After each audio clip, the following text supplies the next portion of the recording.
So let's take a look at the components and buttons on our radios. Starting with the remote speaker mic. The remote speaker mic in itself is a unit that has noise cancellation as part of it and a lot of features. We're going to focus though on the button layout. If we turn to the side here, right next to the push or below the push to talk button, this button will announce what channel you're tuned to. TAC 17. You no longer have to look down at your radio while it's in your radio strap to find that out. Of course, this is our push to talk button here. Then we have a volume toggle where you can go louder or softer directly from your remote speaker mic. The other button on the very front is this clear one where you press and hold it and it becomes an LED flashlight. The final button on the radio is our firefighter down and emergency alert tone button. All right, let's take a look at the screen. In the screen, you'll notice our Wi-Fi connectivity. You'll see that we are on GPS. It is locating us right now. And then you'd see the 3 buttons down here, which are our first page of our menu buttons. To toggle between the other menu pages, you use the right arrow or left arrow. But we'll start here on Zone, the very first button on our menu. By hitting Zone, you're going to now be in the selectable zone area. That allows you to go and see any other zones that we have within our radio. If you notice, all of these are the exact same ones that we have in our old radio system. The only difference is if you hit the up button from Zone 1, it goes to Palo Alto Fire. You can see we have added these here specifically at Menlo to our radios. The rest of the zones are a county specific build that has all of the state requirements in it. So if you start on Zone 1 and go up, you'll see our Palo Alto Fire, the Fremont Fire, and our CZU Bayside. Remember, the CZU Bayside refers to the state communications that would be used in any incident, such as the Edgewood incident, when an incident is moved to the CAL FIRE system. Zone 39 is our San Mateo County EMS system. This is AMR's communications, which we now have access to. Now, while we have access to it, what we don't have is permission to talk on it. So we are still to communicate with AMR through Control 1 or Command 11 as we normally have. This may change in the future. We're going to go back to XSM South, which is our normal zone, Zone 1. You select the zone that you want, and now we're back in here. One icon that is important to notice here is this icon up top. It's 2 vertical lines with 1 arrow in between. That is indicating that our radio is in direct mode right now. It's in direct mode because it is on a TAC channel, which is in nature, by its nature, a simplex channel. If we channel over to Control 1, you'll notice that that goes away because Control 1 is a repeated channel. We'll review the direct a little bit more later on in the menu. Right now, if we press battery is the status of our battery. This is a brand new battery and hasn't had enough charges yet to register itself, but it basically states what the capacity in a percentage is remaining of the battery, how many charges is left, and how many times it's been charged. Moving over, we have BT, which is our Bluetooth. If we utilize Bluetooth masks in the future, it'll be accessible by them. The second menu page has our scan. Our scan is turned on and off using the scan button right here. Notice that activates a Z up top right there. That Z is indicating that you're in scan mode. We'll turn scan off. Scan off. And scan L refers to your scan list. Note right here, we are highlighted over Control 1, but no Z up top. That means we are not selected Control 1 to scan. If we hit the select button, it puts a Z at top. That means now it is part of our scan list.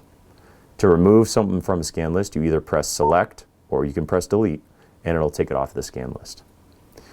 You hit the home button to return back to your menu and we'll go to the next second menu page. So on this page of our menu, you can see that we have DIR as the first button. DIR refers to direct mode. Right now, Command 51 is a repeated channel, and therefore we have the ability to go direct if we would like and bypass that repeater. Direct on. We hit the direct mode, and now direct is on. That activates the icon in the upper corner there with the 2 vertical lines and an arrow between it. We are now bypassing the repeater and talking directly to anyone listening to that frequency. In order to go back, we simply hit the DIR button again. Direct off. It says repeater mode, it says direct off, and now we're back utilizing command 51 in the manner that it's meant to, through the repeater. LOC refers to the location. This is our GPS coordinates. You can go through the options to change the option format. Again, we recommend utilizing the DDM, as that is what U.S. Coast Guard prefers us to relay coordinates in. My ID will turn on and off the ID on your screen, but remember, it does not turn off the ID of this radio when it transmits. Finally, we'll go to the last page of the menu. The last page has some specific radio info in terms of operating systems and whatnot, clock, and then Wi-Fi. The Wi-Fi is something that I might ask you guys to turn on or check and make sure it's turned on.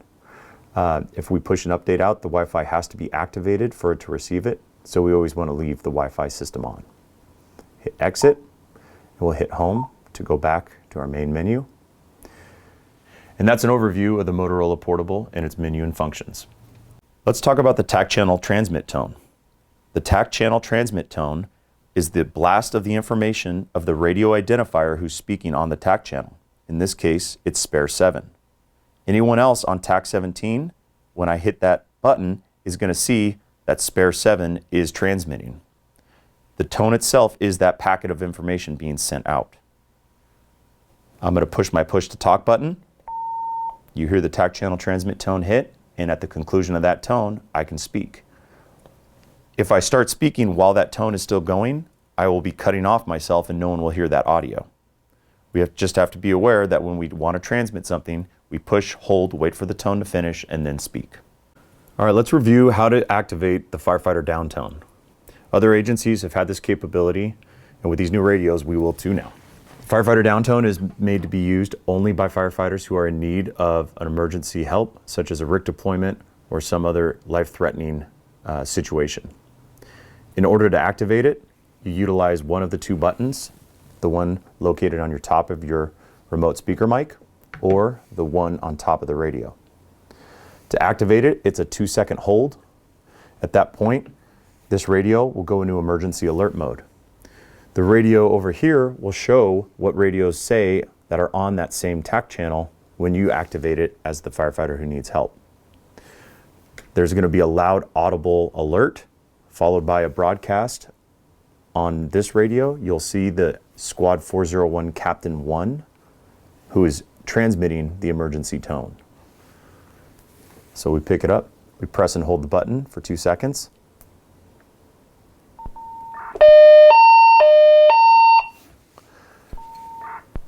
This radio enters emergency mode, and you will see EA received Squad 401, Captain 1. It says the emergency alert has been received. At this point, this radio will continue to alert every 10 to 15 seconds until the push to talk is activated.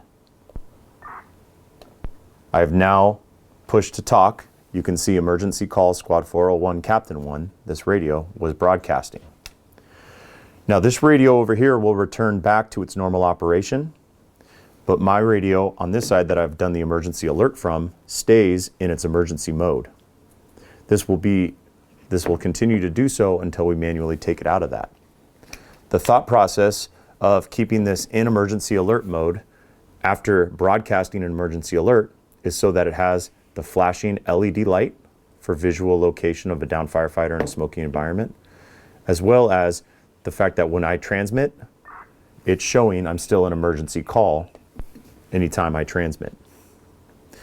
In the event that we need to deactivate the emergency alert, we utilize the red button again.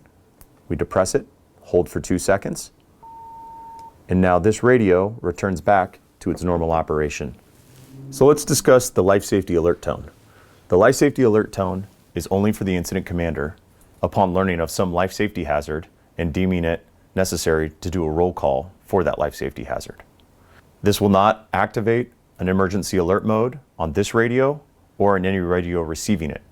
It will merely be the emergency tone that is audible to gain the attention of all companies working on the fire.